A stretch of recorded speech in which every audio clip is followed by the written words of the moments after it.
And we've got Canadian players across the board in EAFC 26. No Canadian national team on the men's side in EAFC 26, but the ratings are a little bit questionable on some of these players. We'll go through them.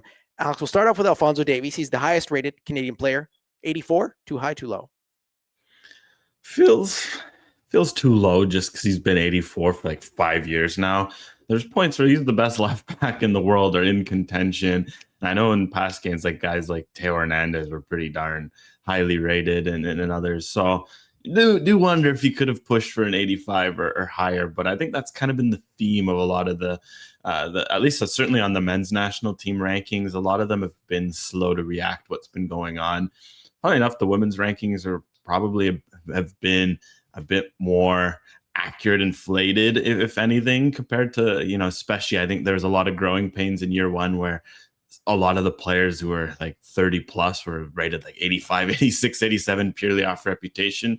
But I guess, for those nerds out there like me who've studied the EAFC rankings, reputation is actually one of the stats that, like, if you have a 5-star for reputation, your rating is a bit higher. So I think for a lot of the Canadians, they're still working on getting that reputation stat up to match the actual performances they put in for their clubs and country week in, week out.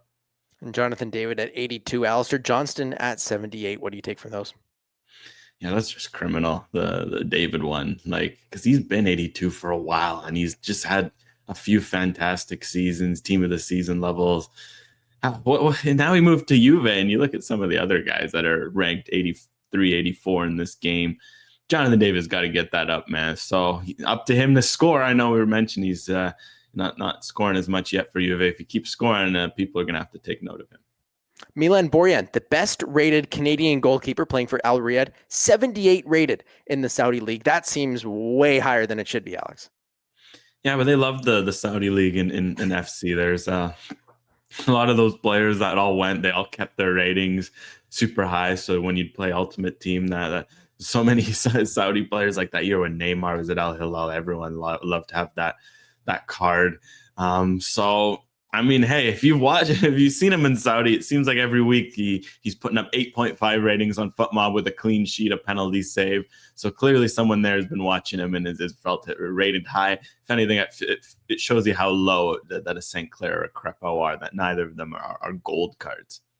Stefan Eustáquio and Kyle Larin, they're both 77. That seems about right for both.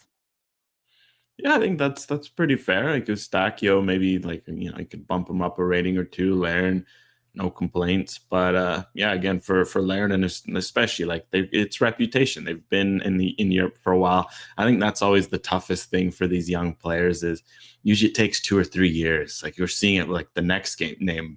Moise Bombito being 76 is fantastic because his card last year did not catch up to it. But there's, domestics and MLS especially always seem like it's hard for them to get their ratings up. And 93 pace for Moise Bombito as well, rated 76 in this game. A good center back, the best center back on the Canadian team. Promise David, 75 on Union Saint-Gilloise. That's a good rating for him. Yeah, it was surprising they went for the gold because, like I mentioned, it always feels like they're a bit, slow to catch up on these things. But clearly someone was an admirer of what Promise David has done. And gave him the 75. That's definitely a big boost and could be a fun Evo card given his size and speed. If you can get some pace boost on him, he could be a heck of a card. And Tajon Buchanan is not in the gold cards, silver card, 74. Same with Derek Cornelius at 74. Like again, a lot of the ones we mentioned were all great, but Tajon Buchanan being below them when he scored a La Liga hat trick, he's played for Inter Milan, like. What are we doing here, guy? I think that's it. A lot of the higher rated Canadians, I don't have much quibbles. It's a lot of the ones silver and downwards. Like we don't even have them on the list, or actually we do have them on the list. Like Ali Ahmed being a silver card, Luc de Fougerolles being a bronze. Like what are we doing here with those ones? The gold ones, I have less quibbles. And of all the Canadian ratings, I know we took a look at some of them. What is the one that stands out to you as the worst possible rating compared to what the player does in real life? And for me, it's Luc de Fougerolles, 58 rated. He is one of the worst rated Canadian players in the entire game, and there's over 200 of them. Yeah, that 58 is outrageous. I guess we'll give him a pass because he hadn't played professional football in a league, I guess you could say, till this year. He was contracted, but then was only playing U21 football for Fulham. I have to go Ali Ahmed. Like, Ali Ahmed's been a pro for 4 years, and he has a very strong chance of starting next year at the World Cup. And you're telling me he's rated 68? Like, that one just feels outrageous. And, you know, you had Max Crepeau as well being a 69 when he's been, you know, it doesn't feel very nice when he's been one of the best goalkeepers in MLS. Obviously not the last year or so, but it definitely feels like someone there not a fan of Max Crepeau with that rating. That's just disrespectful. And on the women's side, it seems a little bit more fair going through the women's Canadian ratings. Ashley Lawrence tops at 84, Kaylin Sheridan and Kadisha Buchanan and Vanessa Gilles all at 83. That seems pretty accurate. Yeah, I think those are pretty solid. I'd say, I mean, Lawrence was an 86 before. It feels like she's to drop that a bit. It's a bit harsh, but it's not an outrageous drop. Vanessa Gilles should be 88. I'm going to go right there. That for me feels like a bit of a robbery for her. But then again, this is someone that somehow she wasn't shortlisted for Ballon d'Or or shortlisted for, World 11 or any of this, even though she's been outstanding. I think the 3 goals she scored in 4 games for Bayern might get this rating bumped up, because 83 is ridiculous. Jessie Fleming and Evelyn Vienne both at 80, and that rounds out the Canadian players at 80 or above. Yeah, I think those ones are decent. I feel like there's some names missing, though. Jade Revere was named in the PFA team of the season. Where's she at 80? Olivia Smith surely feels like what she did at Liverpool, 80 or above has to be minimum. Other than those two, I think those are no other quibbles for those.